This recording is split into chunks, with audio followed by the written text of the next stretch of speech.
Sebelum kamu lanjut nonton video ini, jangan lupa subscribe dan klik tombol loncengnya untuk mendapatkan notifikasi video terbaru. Assalamualaikum warahmatullahi wabarakatuh. Kembali lagi di Radio Sadewa. Insiden sejumlah aparat kepolisian dengan anggota Pas Pampres beberapa hari lalu ini masih mencuri perhatian publik. Nah, peristiwa itu terjadi di pos penyekatan PPKM darurat di Jalan Dan Mogot. Ini kasusnya sempat berbuntut panjang ya cuy, hingga Kapolres Jakarta Barat, Komisaris Besar Adi Wibowo ini langsung menemui Komandan Pas Pampres Majen TNI Agus Subianto untuk meminta maaf. Bahkan kejadian tersebut membuat nama anggota Pas Pampres Praka Izroy Gajah jadi sorotan publik. Tak sedikit yang terkejut mengetahui dirinya bertugas sebagai pengawal pribadi orang nomor 2 di Republik ini.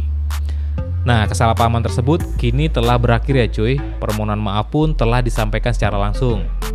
Di lain sisi, publik kini dibuat terkesima dengan sosok Praka Izroy. Melalui sebuah foto, Praka Izroy meluangkan sebuah kalimat yang cukup menyentuh. Yang ini nih, setiap langkah adalah pertaruhan hidup atau mati. Oke, soal Praka Izroy kita anggap selesai aja ya. Kita bahas apa itu Pas Pampres. Nah, secara umum, Pas Pampres itu adalah pasukan yang bertugas melaksanakan pengamanan fisik jarak dekat kepada Presiden dan Wakil Presiden serta keluarganya.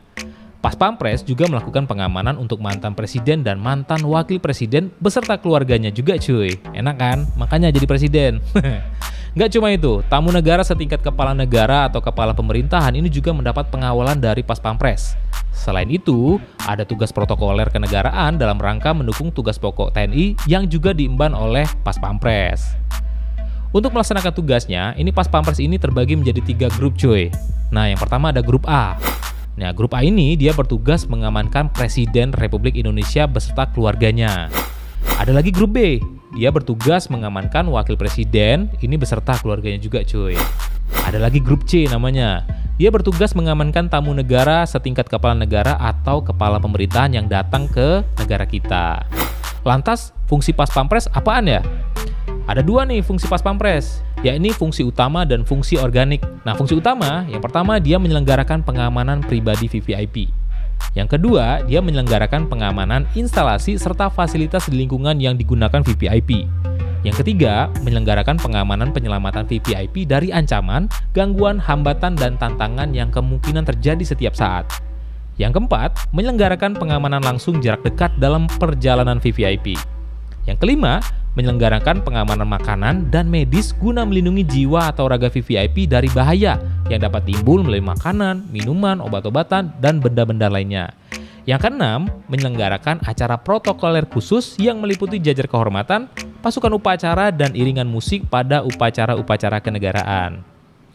Nah, itu tadi fungsi utamanya ya cuy. Sedangkan fungsi organik militernya antara lain ada fungsi intelijen, ada fungsi operasi dan latihan, ada fungsi personel, serta fungsi logistik. Oh ya, penasaran nggak sih dengan senjata yang sering digunakan oleh Pas Pampres? Kita bahas salah satunya ya. Ini dia, MP5K yang dimodifikasi masuk ke dalam sebuah koper.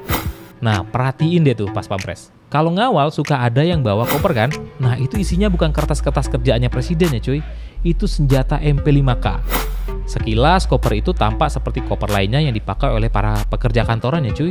Tapi jika dibuka, siapa yang bakal menyangka bila di dalamnya terdapat berisi senjata otomatis. Untuk menembak, cukup menekan tombol yang terpasang di bagian gagang. Ya, inilah koper khusus yang dibuat oleh perusahaan senjata asal Jerman. Koper khusus ini dibuat dari bahan polimer padat dan kotak aluminium dengan plastik sebagai penutupnya. Koper ini memiliki ukuran sebesar 20 x 15 x 5 inci. Tak jauh beda dengan koper pada umumnya ya cuy. Jika ada yang membahayakan, tinggal mengarahkan koper ke arah target dan menekan picu. Berondongan peluru kaliber 9 mili bakal melumpuhkan musuh. Namun, ada beberapa kelemahan pada senjata di dalam koper ini, antara lain soal akurasi. Penembak hanya mengandalkan feeling saat menembak karena tak bisa membidik. Selain itu, tentu butuh waktu untuk mengisi ulang karena harus membuka koper dan membongkar senapan dari dudukannya. Makanya, untuk bisa jadi Pas Pampres harus melewati sekian banyak ujian, salah satunya yang menembak. Tak cuma Pas Pampres yang ada di Indonesia aja cuy. Koper berisi senapan MP5K ini juga digunakan oleh para pasukan pengawal VVIP di berbagai belahan dunia. Senjata ini juga udah dimodifikasi untuk muat diselipkan di dalam jas. Perhatikan tuh, tangan salah satu pas pampres.